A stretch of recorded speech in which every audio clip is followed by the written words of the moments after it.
All right, aloha, Tulsi Kratz and free radicals, and those of you just watching because hey, it's not the mainstream media, just some guy who's trying to talk up the best candidate we've ever had run for president.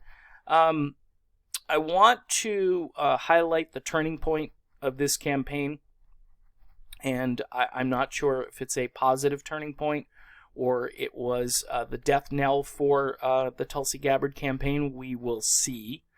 But I believe it's a coordinated effort now between the Democratic National Committee and big tech executives. They're very much on board with Elizabeth Warren and Joe Biden and Mayor Pete and maybe even Beto O'Rourke, but they're certainly not on board with Tulsi Gabbard, Bernie Sanders, Marianne Williamson, and to some degree Andrew Yang. This is the moment where Tulsi decided to make a statement, and it was a pretty bold one. And these are the folks, by the way, who kind of pay my salary. So just know that this video is probably going to get demonetized.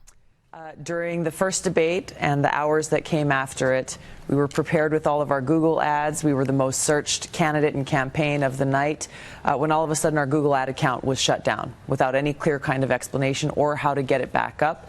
And it was later reinstated after that critical window had closed, again, without any real explanation. All right, this is very similar. I want to let folks know that when I do a video, and these are what I call current event videos. These are videos that aren't going to sit out there on YouTube, and people aren't going to go fishing for those videos a year or two from now because they're going to be kind of irrelevant. These are topical. These are current events. So when I drop a video, really the first 24 to 48 hours is the most important part of that video. What happens when Google says, nope, sorry, you violated our community guidelines. By the way, again, you're working for somebody. You do something wrong as an employee, as a partner. YouTube even says this. They say, hey, you're a partner. You're a YouTube partner with us. Congratulations. You've got 1,000 subscribers and you've met the required amount of viewing time. Congratulations, you're now monetized. So you're thinking to yourself, great, I feel like an entrepreneur. I'm going to make money. This is going to be great. My partner and I are working together to build their platform, to build my channel. Sounds like a great deal, right? Well, you do something wrong, they immediately demonetize your video. As soon as that video drops, their algorithm, whatever it is that they're doing, they know that video has got content in it that is inappropriate or doesn't meet their arbitrary community guidelines. So rather than sending you a message telling you what you did wrong, they go and then they manually review the video, supposedly, and then they come back with a ruling. Now the ruling, again, doesn't state what you did wrong. That process can take up to 48 hours. So what she's saying here is very similar because I can do a video. It might have 3, 4. I had a video back when I was covering this. I don't know what topic it was, maybe 2 or 3 weeks ago. It had like 10,000 views. And that was when the channel had maybe 3,000 or 4,000 subscribers. And I'm saying to myself, this is good. This is going to be a really big video for me. Nope. It was demonetized, and then not only was it demonetized, it was ruled on that it wasn't going to receive any monetization whatsoever. So it's really weird. It's a really weird thing. You would be knocking on the door of your boss. You would be humble about it, but you would say, hey, I know I did something wrong, and I want to do better as an employee. Can you guys tell me what I did wrong so I won't do this again? So I can be a better employee for you, and so I can be more profitable, so I can gain more subscribers. That's not their concern. Their concern at this stage is they're trying to pivot the channel over to, they don't like the political stuff, especially when it's on the fringes. If you're fringe right or fringe left meaning that you believe in policy ideas and not platitudes, that you're about changing the system. You're about basically taking a look at big tech and the monopolies that clearly exist, okay, and you're thinking about breaking them up. We really need some FDR right about now. And a lot of people would think, well, FDR, he was this and that. He had it right when it came to the banks and these. You can't have, it hurts everybody else if you have 2 or 3 people telling you what you can say and what you can't say. It's a clear violation of the First Amendment.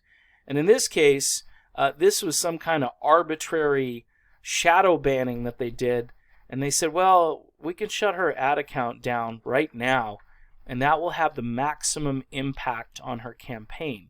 This guy, Dave, who does these videos, yeah, he's really small time. He's got like 6,000 subscribers or something.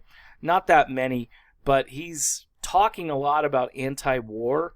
He's talking a lot about the military-industrial complex. And again, if you look at the concentric circles around the MIC, tech is right there. Big tech is in there. Everybody thinks that it just affects, the military contractors. No, I'm sorry. It affects everything. Here's a good case in point. There's a new movie coming out, which is propaganda, which is talking about what's happening in Venezuela right now, kind of. And they do this thing where they basically say, well, the Russians are involved in propping up Venezuela, and their mission is to kind of set up some type of military base or command center in Venezuela, and then, of course, they're going to attack the United States or something like that.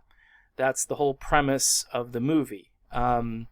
It's based on a conservative author who writes books, and I forget the guy's name, but people are up in arms over on Twitter just talking about this and how this is just pure propaganda. And I don't know if it's on Netflix or it's actually going to be a movie. Bottom line is this visual and, all of these auditory and visual things that bombard people day after day. Guess what? They're really effective. If you want to call it brainwashing, if you want to call it gaslighting, it's all of the above. And Tulsi Gabbard, she made a bold statement here, but I think her campaign is going to go in one or two directions because of that. Now, it could go, the wrong direction.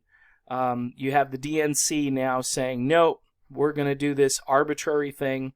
So you got the arbitrary banning of her ad account. You've got the arbitrary polling. They clearly don't want this woman close by. They don't want her anywhere near where she can be heard, because the more she speaks, the more average, regular, everyday, somewhat powerless Americans gravitate toward her campaign. It's quite remarkable to watch. It's like, tell me not to listen to this person, and I'm going to go try even harder to hear what she's got to say. So we're suing Google really because of the power that these big tech monopolies have over influencing our public discourse, our freedom of speech, and really ultimately our fair elections. Because if they can do this to me as a sitting member of Congress, running for the highest office of the land, this means they can do it to anyone running for office at any level in this country, or any person, if they don't like what you're saying. And this is really not about me. It's really about the American people and about standing up for and protecting our freedom of speech. Whether we agree or disagree with that speech, this goes to the core and founding principles of our country. And they shouldn't have the power to be able to do that. So there you go. They shouldn't have the power to do that. And this is what we're up against. And as citizens, it's going to take like a monumental Herculean effort to go around this stuff. And this has been a theme of this channel. Okay? You got the DNC. You got two corrupt parties. You got parties that are owned by special interests. You got lobbyists who are working 24 hours a day to get people to do what they want them to do, rather than what, again, the American people want them to do. You've got all these forces, and you've got two systems or two parties that are very corrupt. I've suggested we need to go outside the two-party paradigm. Tulsi Gabbard has pledged to stay with the DNC. If I had a personal conversation with Tulsi Gabbard, I would say, here's what I would say. You know how you served your country going overseas and serving in the medical unit?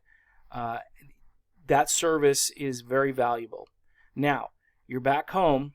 The best way you can serve your country is to begin a movement to circumvent this two-party madness that we have right now, the corruption that we have, the influence on the entire system. We have to find a way around it. Now, you may not agree with every progressive platform.